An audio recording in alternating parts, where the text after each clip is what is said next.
Mood tracker time. Let's take the temperature of a fan base tonight. We're headed to State College, Pennsylvania. Some of you say we talk about Penn State all the time, which is impossible because we haven't even done the Penn State mood tracker. Until now, we're doing the Penn State mood tracker. Speaking of Penn State, we were up there recently, so I think we got as good a feel about the Penn State vibe as we do any vibe. I was explaining to Bradley, the associate, earlier today, who's been on an airplane once in his life, well, twice because he counts the flight back. And so he doesn't get out much, bless his heart. I was telling Bradley about the creamery that they have on campus at Penn State, and it's just some of the most delicious and fattening product that you'll ever taste. And when we were at Penn State, it's an unlimited supply. When you walk around the football complex, I forgot, Jesse, what's the creamery called?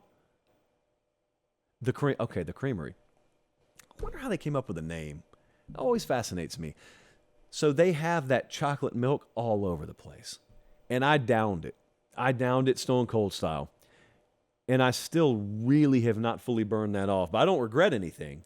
But anyway, so we were up there and we got to watch practice. We were in there with the coaches. We interviewed James Franklin. We had a really good time at Penn State.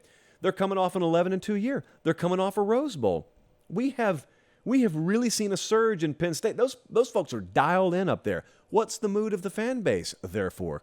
The mood of the fan base, and yes, I did give producer Jesse, noted Penn State grad, a little leeway on this one today.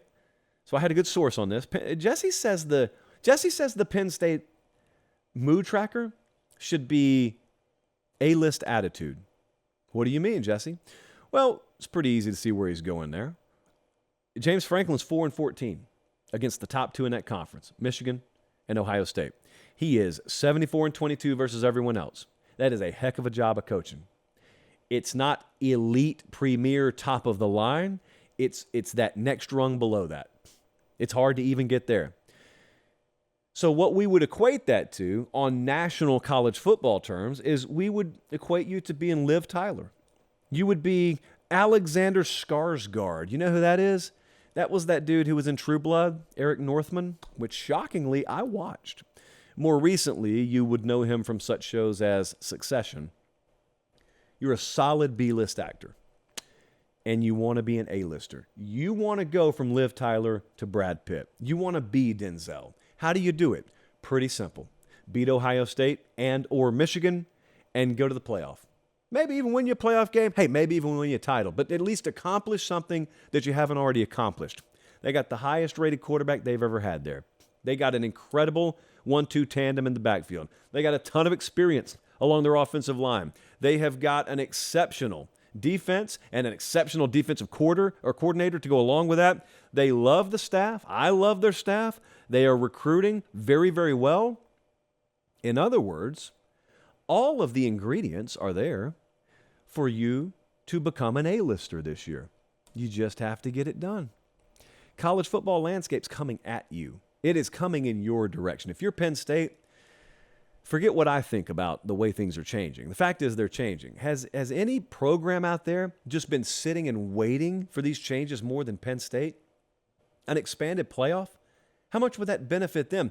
Doing away with divisions in the Big Ten and just awarding the top two as a selectee for the conference championship? Who does that benefit more than Penn State? So, with all that being said, you're not far off. It's fractions of degrees. You are not in a situation where you have to overhaul anything. Quite the opposite. You just have to make minor adjustments here and there. Could be well on your way. They are right now a plus 2,500 odds team to win the national championship, and that really is because they're in the same division as the number 3 and number 4 team, respectively, when it comes to title odds. Doesn't matter. You know why it doesn't matter? Because they all get to play on the field this year. Ohio State welcomes Penn State in, I think, in Week 8. Michigan goes there, I think, in Week 11. And I really don't think. I just have the Big Ten schedule memorized. So there you go. A-list attitude. That's what we're looking for at Penn State.